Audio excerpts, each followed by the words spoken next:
और अंकुर जी से मैं पुनः अनुरोध करूंगा कि अंकुर जी कृपया आप प्रश्न पूछें। जी अंकुर।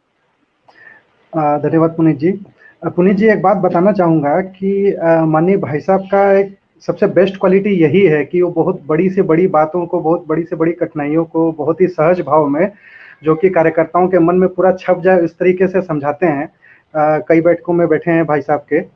भाई साहब, एक प्रश्न ये है, जैसे मान लीजिए जो काशी क्षेत्र है माननीय प्रधानमंत्री जी का क्षेत्र है, गोरक्ष क्षेत्र है माननीय योगी जी का क्षेत्र है, दोनों ही सबसे प्रोमिनेंट लीडर्स हैं और इन दोनों क्षेत्रों के आप माननीय संगठन मंत्री हैं और बहुत ही ये चुनौतीपूर्ण है। आप इतना सहज रूप से बता रहे हैं हालांकि, लेकिन ये है बहुत ही चुनौतीपूर्ण, क्योंकि बहुत सारी समस्याएं आती होंगी आपको इस क्षेत्र की भी और गोरक्ष क्षेत्र की भी। तो इनसे आप कैसे निपटते हैं और संगठन व समाज के बीच में जो आप समन्वय की अभी बात कर रहे थे, कड़ी की बात कर रहे थे, ये किस तरीके से आप आराम से उसको सहज भाव से कर पाते हैं भाई साहब?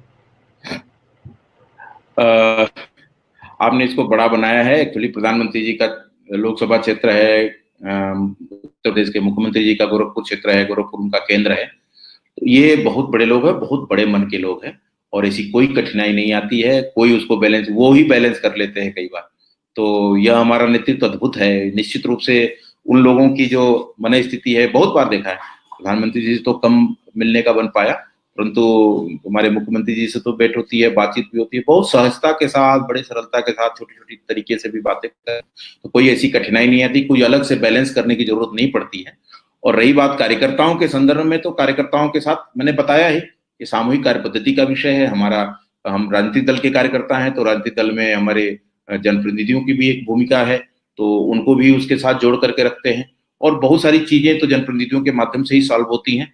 प्रशासन और शासन के विषय को उनके माध्यम से ही जाता है। कार्यकर्ताओं के संदर्भ में जो व्यक्तिगत के विषय रहते हैं, वो सामूहिक व्यवस्था में होने के कारण से वो सहज रूप से हो जाता है। तो जितना बड़ा आप समझ रहे हैं, ऐसा कुछ कोई कठिनाई ऐसी नहीं होती है। ये कार्य कोई भी व्यवस्था का अंग है, तो प्रवाह है, उस प्रवाह में बहते हैं, उसके साथ लग जाते हैं, तो धारा जिधर ले जाती है तब निकल जाते हैं। तो उसमें कोई कठिनाई ऐसी नहीं आती। और इन लोगों का तो कोई इन्वॉल्वमेंट भी नहीं होता है, कभी ऐसे निजी विषयों पर जुड़ते भी नहीं है। और बहुत ही अच्छा है, कहीं कोई कठिनाई ऐसी नहीं आती है, सहजता से हो जाता है, कोई बड़ा प्रश्न नहीं है ये। धन्यवाद आपका भाई साहब, बहुत बहुत।